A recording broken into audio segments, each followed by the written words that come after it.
നമസ്കാരം. ഇന്നത്തെ അന്തർദേശീയ വാർത്തകൾ വളരെ വേഗത്തിൽ നോക്കാം. നമുക്കറിയാം, വെടിനിർത്തൽ കരാർ നിലവിൽ വന്നിരുന്നെങ്കിലും അതെല്ലാം ലംഘിച്ചുകൊണ്ട് ഗസയിൽ ഇസ്രായേൽ ആക്രമണം തുടരുകയാണ്. ഇസ്രായേൽ 875 തവണ വെടിനിർത്തൽ കരാർ ലംഘിച്ചെന്നാണ് ഗസയിലെ government of media office report ചെയ്തത്. ഗസയിൽ രണ്ടാം ഘട്ട വെടിനിർത്തൽ അടുത്ത മാസം യാഥാർത്ഥ്യമാക്കാൻ അമേരിക്കൻ നീക്കമുണ്ട്. ഇസ്രായേലിന്റെ ശക്തമായ എതിർപ്പ് നിലനിൽക്കുന്നതിനിടെയാണ് അമേരിക്കയുടെ നീക്കം. നെതന്യാഹുവിന്റെ US സന്ദർശനത്തിൽ പ്രഖ്യാപനം ഉണ്ടായേക്കുമെന്നാണ് അമേരിക്കൻ മാധ്യമങ്ങൾ റിപ്പോർട്ട് ചെയ്തത്. അതേസമയം വെടിനിർത്തൽ അട്ടിമറിക്കാൻ ഇസ്രായേൽ ആസൂത്രിത നീക്കം നടത്തുന്നതായി ഈജിപ്ത് ആരോപിച്ചിട്ടുണ്ട്. അതിനിടെ റോഡരികിൽ നമസ്കരിക്കുകയായിരുന്ന ഒരു ഫലസ്തീൻ യുവാവിന് മേൽ വാഹനം ഇടിച്ചു കയറ്റി ഇസ്രായേൽ കുടിയേറ്റക്കാരനായ റിസർവ് സൈനികൻ. ഈ ആക്രമണത്തിൽ യുവാവിന്റെ ഇരു കാലുകൾക്കും പരിക്കേറ്റിട്ടുണ്ട്. വെസ്റ്റ് ബാങ്കിലെ റോഡരികിലാണ് ഈ ദാരുണമായ സംഭവം ഉണ്ടായത്.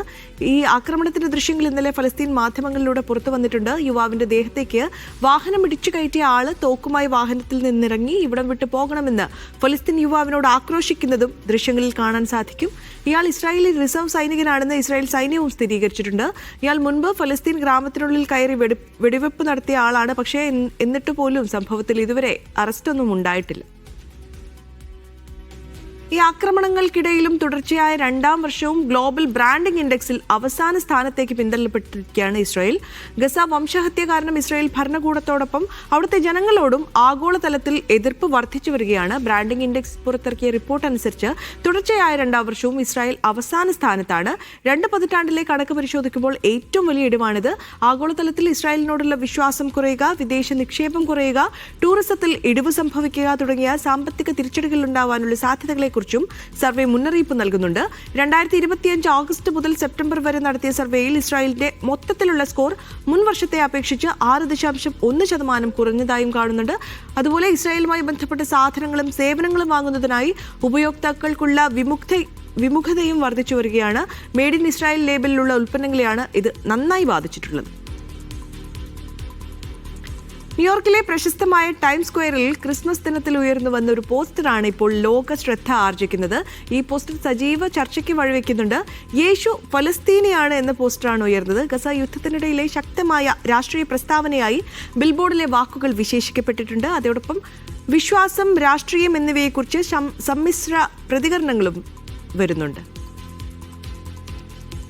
ഇനി പാകിസ്ഥാനിൽ നിന്നുള്ള ഒരു വാർത്തയാണ്. പാകിസ്ഥാൻ നിയന്ത്രണ രേഖയിൽ കൂടുതൽ പ്രതിരോധ സംവിധാനങ്ങൾ ഒരുക്കുന്നതായാണ് റിപ്പോർട്ടുകൾ വരുന്നത്. ഓപ്പറേഷൻ സിന്ദൂറിനിടയിലെ ഇന്ത്യൻ ആക്രമണങ്ങളിൽ ഭയന്നതിന്റെ ഭാഗമായതാണ് ഈ സംവിധാനങ്ങൾ എന്നാണ് വാർത്തകൾ വരുന്നത്. പാക് അധീന കശ്മീരിന്റെ മുൻനിര പ്രദേശങ്ങളിൽ കൂടുതൽ കൗണ്ടർ ഡ്രോൺ സംവിധാനങ്ങളും വിന്യസിച്ചിരിക്കുകയാണ് പാകിസ്ഥാൻ. ഇനി കഴിഞ്ഞ ദിവസം നമ്മൾ കണ്ടതാണ് ബംഗ്ലാദേശിൽ ഹിന്ദു യുവാവിനെ മതനിന്ദ ആരോപിച്ച് ആൾക്കൂട്ടം കൊന്നു കത്തിച്ചത്. ആ വാർത്ത വന്നിട്ട് ദിവസങ്ങളെ ആയിട്ടുള്ളൂ. അതിനിടെ വീണ്ടും സമാനമായൊരു സംഭവം ഉണ്ടായിരിക്കുകയാണ് ബംഗ്ലാദേശിൽ. 29-കാരനായ അമൃത് മൊണ്ടാൽ എന്ന യുവാവാണ് കൊല്ലപ്പെട്ടത്. ബംഗ്ലാദേശ് തലസ്ഥാനമായ ധാക്കയിൽ നിന്ന് ഏകദേശം 3.5 മണിക്കൂർ അകലെയുള്ള രാജ്വാരിയയിലാണ് സംഭവം നടന്നത്. കൊലപാതകത്തെ ബംഗ്ലാദേശ് ഇടക്കാല സർക്കാരിന്റെ മുഖ്യ ഉപദേശകൻ മുഹമ്മദ് യൂനുസിന്റെ നേതൃത്വത്തിലുള്ള സർക്കാർ അപലപിച്ചിട്ടുണ്ട്. പക്ഷേ ഇത് വർഗീയ ആക്രമണമല്ലെന്നും തീവ്രവാദ പ്രവർത്തനങ്ങൾ മൂലമാണെന്നും പ്രസ് സെക്രട്ടറി പറഞ്ഞിട്ടുണ്ട്. നമുക്കറിയാം, കേരളത്തിൽ നിന്ന് വിദേശ രാജ്യങ്ങളിലേക്ക് പോകുന്ന എല്ലാ ആളുകളും എടുത്തു പറയുന്ന ഒരു കാര്യമാണ് അവിടുത്തെ നമ്മുടെ ആരോഗ്യ മേഖലയെക്കുറിച്ചും അവിടെ ചികിത്സ കിട്ടാനുള്ള ഒരു എളുപ്പത്തെക്കുറിച്ചും. വിദേശ രാജ്യങ്ങളിലൊക്കെ ഡോക്ടറുടെ അപ്പോയിൻമെന്റ് കിട്ടാൻ വേണ്ടി ദീർഘകാലം കാത്തിരിക്കേണ്ട ഒരു കാര്യത്തെക്കുറിച്ച് എല്ലാവരും പറഞ്ഞു കേൾക്കുന്നതാണ്. അത്തരത്തിലുള്ള ഒരു സംഭവം, ഒരു ദാരുണമായൊരു സംഭവം നടന്നിരിക്കുകയാണ് കാനഡയിൽ. കനേഡിയൻ ആശുപത്രിയിലെ അത്യാഹിത വിഭാഗത്തിൽ ചികിത്സയ്ക്കായി കാത്തിരിക്കുന്ന ഇന്ത്യൻ വംശജൻ ഹൃദയാഘാതം മൂലം മരിച്ചിട്ടുണ്ട്. ജോലി സ്ഥലത്ത് നിന്ന് നെഞ്ചുവേദന അനുഭവപ്പെട്ട പ്രശാന്ത് ശ്രീകുമാർ എന്നയാൾക്ക് 8 മണിക്കൂറിലേറെയാണ് കാത്തിരിക്കേണ്ടി വന്നത്. ECG എടുത്ത് വേദന സംഹാരികളും നൽകി ഡോക്ടറെ കാത്തിരിക്കാനാണ് ഇയാളോട് നിർദ്ദേശം നൽകിയത്. ഒടുവിൽ 8 മണിക്കൂറിന് ശേഷം ഡോക്ടറുടെ റൂമിലേക്ക് വിളിച്ചപ്പോഴേക്കും വളരെയേറെ വൈകിപ്പോയിരുന്നു. ആശുപത്രിക്കെതിരെ ഗുരുതര ആരോപണങ്ങളുമായി ഭാര്യ രംഗത്തെത്തിയിട്ടുണ്ട്. പ്രശാന്ത് ശ്രീകുമാറിന്റെ ഭാര്യ നിഹാരികയുടെ പ്രതികരണമാണ് ഇപ്പോൾ സമൂഹ മാധ്യമങ്ങളിൽ വ്യാപകമായി പ്രചരിക്കുന്നത്. ശ്രീകുമാറിന്റെ മൃതദേഹത്തിന് സമീപത്തു നിന്നുകൊണ്ടാണ് നിഹാരിക പ്രതികരിക്കുന്നത്. നെഞ്ചുവേദനയെ ഒരു ഗുരുതര പ്രശ്നമായി കണക്കാക്കാൻ സാധിക്കില്ലെന്നാണ് ആശുപത്രി അധികൃതർ പറഞ്ഞതെന്ന് ഭാര്യ ആരോപിച്ചിട്ടുണ്ട്. ഇനി US-ലേക്കാണ്. US-ൽ അതിശക്തമായ ശീതക്കാറ്റ് തുടരുകയാണ്. 1800-ലേറെ വിമാനങ്ങൾ റദ്ദാക്കുകയും നിരവധി വിമാനങ്ങൾ വൈകുകയും ചെയ്തിട്ടുണ്ട്. ഈ തിരക്കേറിയ അവധിക്കാലത്ത്, ക്രിസ്മസ് കാലമാണ്, ന്യൂ ഇയർ കാലമാണ്, നമുക്കറിയാം എല്ലാ ആളുകളും അങ്ങോട്ടും ഇങ്ങോട്ടൊക്കെ യാത്ര ചെയ്യുന്ന ഒരു സമയമാണ്.